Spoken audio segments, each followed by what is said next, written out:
మరో 3 వారాల్లో పాఠశాలలు పునఃప్రారంభం కాబోతున్నాయి. మే 15 నుంచి విద్యాసంస్థల వాహనాలకు ఫిట్నెస్ పరీక్షలు ప్రారంభించారు. కానీ విద్యాసంస్థల నిర్వాహకులు తమ వాహనాలను ఫిట్నెస్ చేయించుకునేందుకు ముందుకు రావటం లేదనే విమర్శలు వెల్లువెత్తుతున్నాయి. ఫిట్నెస్ లేని వాహనాలు రోడ్డెక్కితే ప్రమాదాలకు నిలయంగా మారుతాయి.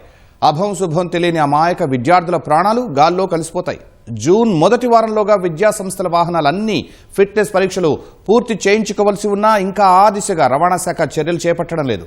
అందుకు విద్యాసంస్థల నిర్వాహకులు ముందుకు రావడం లేదు. రాష్ట్రంలో ఎన్ని విద్యాసంస్థల వాహనాలున్నాయి? వాటిలో ఫిట్నెస్ పరీక్షలు చేయించుకున్న వాహనాలు ఎన్ని? నిబంధనలు పాటించని వాహనాలపై రవాణా శాఖ అధికారులు ఎటువంటి చర్యలకు ఉపక్రమిస్తారు? తదితర అంశాలపై మా ప్రతినిధి శ్రీపతి శ్రీనివాస్ గ్రౌండ్ రిపోర్ట్.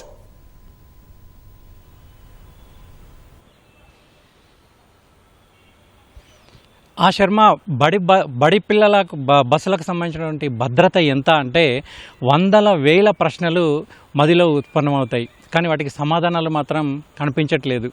బుడిబుడి అడుగులు వేసుకుంటూ బడికెళ్ళేటువంటి చిన్నారులను చూసి తల్లిదండ్రులు సంతోషం అంతా ఇంత కాదు. బడికెళ్ళే సమయంలో బడిలో ఉన్నటువంటి టీచర్లు కావచ్చు, లేదంటే సార్లు కావచ్చు, వాళ్ళంతా, లేదంటే కళాశాల అధ్యాపకులు కావచ్చు, వాళ్ళంతా ఎంత సీనియారిటీ ఉంది, ఎంత అనుభవం ఉంది, ఎన్నేళ్ళు ఉంది అని గుచ్చి విద్యార్థుల తల్లిదండ్రులు అడుగుతుంటారు.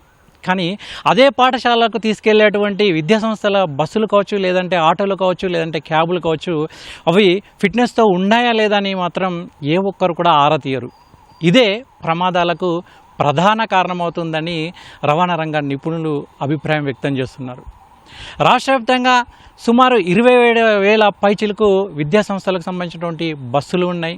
దానిలో ఇప్పటి వరకు మే 15 నుంచి విద్యాసంస్థల బస్సులకు సంబంధించి ఈ ఫిట్నెస్ పరీక్షలు ప్రారంభించారు. ఇప్పటి వరకు కేవలం 7,500 పైచిలకు మాత్రమే ఫిట్నెస్ పరీక్షలు పూర్తి చేసుకున్నాయి. ఇంకా 19,000 పైచిలకు బస్సులకు సంబంధించినటువంటి ఫిట్నెస్ పరీక్షలు చేయనే లేదు. కానీ కేవలం 3 వారాలు మాత్రం మిగిలి ఉన్నాయి. మరి ఈ 3 వారాల్లో ఫిట్నెస్ చేసుకుంటాయా అని అంటే అది అంతు చిక్కని ప్రశ్నగానే మిగిలిపోతుంది. ఎందుకంటే ప్రారంభమైనటువంటి పాఠశాలలకు ఫిట్నెస్ లేకుండానే ఈ పాఠశాలల బస్సులన్నీ కూడా రోడ్లపై ఎక్కుతూ ఉంటాయి, ప్రమాదాలకు కారణంగా మారుతూ ఉంటాయి. ప్రధానంగా ఫిట్నెస్ చేసేప్పుడు ఈ బస్సులకు సంబంధించినటువంటి అనేక అంశాలను మోటార్ వెహికల్ ఇన్స్పెక్టర్లు పరిశీలిస్తుంటారు. వాటికి సంబంధించినటువంటి ధృవపత్రాలని కూడా సరిపోలుస్తూ ఉంటారు.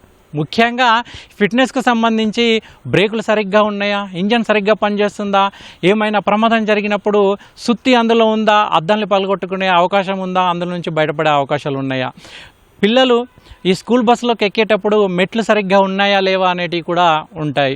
అవన్నిటిని కూడా ఏ ఒక్క పాఠశాల బస్సులు కావచ్చు, పాఠశాల నిర్వాహకులు కావచ్చు పాటించట్లేదు అనేదే స్పష్టంగా అర్థమవుతుంది. ఇక రవాణా శాఖకు సంబంధించి ఎన్ఫోర్స్మెంట్ విభాగం ఒకటి ఉంటుంది.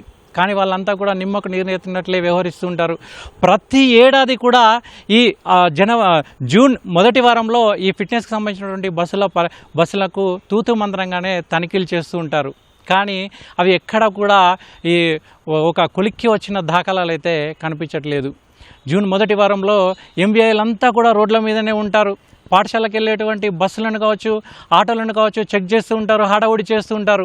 1-2 వారాలు పోయిన తర్వాత ఇక వాటిని వదిలేస్తూ ఉంటారు.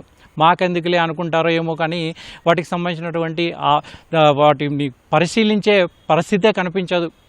ఇక దీనికి సంబంధించినటువంటి ఈ డ్రైవర్లకు కావచ్చు, లేదంటే వాటికి అటెండెంట్లకు కావచ్చు ఒక శిక్షణ కార్యక్రమం అనేది ఖచ్చితంగా నిర్వహించాల్సి ఉంటుంది. ఎందుకంటే 40 సంవత్సరాలు లేదంటే 50 సంవత్సరాలు దాటినటువంటి ప్రతి ఒక్కరు కూడా ఖచ్చితంగా వాటిని ప్రతి ఏటా కూడా వాళ్ళందరూ కూడా వాళ్ళ డ్రైవింగ్ లైసెన్స్ రెన్యువల్ చేసుకుంటూ ఉండాలి. వాళ్ళ సామర్థ్య పరీక్షలు అంటే ముఖ్యంగా కంటి చూపు కోల్పోయే అవకాశం ఉంటుంది. వాళ్ళు దూరంగా ఉన్నటువంటి వస్తువులను గుర్తించగలరా లేదా అనేది ఖచ్చితంగా చెక్ చేయాల్సిన అవసరం ఉంటుంది. కొంతమంది డ్రైవర్లు మద్యం సేవించి కూడా డ్రైవింగ్ చేస్తుంటారు. ఇటువంటి కారణాలతో అనేక స్కూల్ బస్సులు, పాఠశాల బస్సులు కూడా ప్రమాదాలకు గురైన కారణాలు ఎన్నో ఉన్నాయి. అటువంటి వాటి మీద కూడా రవాణా శాఖ ఏమాత్రం దృష్టి సారించట్లేదని మనకు స్పష్టంగా చెప్తున్నాయి. కేవలం స్కూల్ బస్సులు మాత్రమేనా అంటే అవి మాత్రమే కాదు. ఇక స్కూళ్ళను పిల్లలకు తీసుకెళ్లేటువంటి ఆటోలు కావచ్చు, లేకపోతే వ్యాన్లు కావచ్చు, క్యాబ్లు కావచ్చు, మ్యాక్సీ క్యాబ్లు కావచ్చు, వీటన్నిటిలో పిల్లల్ని కుక్కుకొని మరీ తీసుకెళ్తుంటారు. సామర్థ్యానికి మించి అంటే ఒక ఆటోలో ఎంతమంది విద్యార్థులు అయితే ఎక్కాలో దానికి రెట్టింపు, అంటే ఒక 10 మంది ఆటోలో తీసుకెళ్లాల్సి వస్తే దానికి రెట్టింపు అంటే 15 నుంచి 20 మందిని తీసుకెళ్తుంటారు. ఇవి కూడా ప్రమాదాలకు గురి అవుతుంటాయని తల్లిదండ్రులు ఆందోళన వ్యక్తం చేస్తున్నారు. ఇకపైన అయినా కానీ రవాణా శాఖ అధికారులు ఖచ్చితంగా వీటి మీద తనిఖీలు చేసి, ముఖ్యంగా ఈ నిర్ణీత సమయం లోపల జూన్ మొదటి వారం లోపలనే ఈ ఫిట్నెస్ను పూర్తి చేయాలని కూడా విద్యార్థుల తల్లిదండ్రులు విజ్ఞప్తి చేస్తున్నారు, డిమాండ్ చేస్తున్నారు.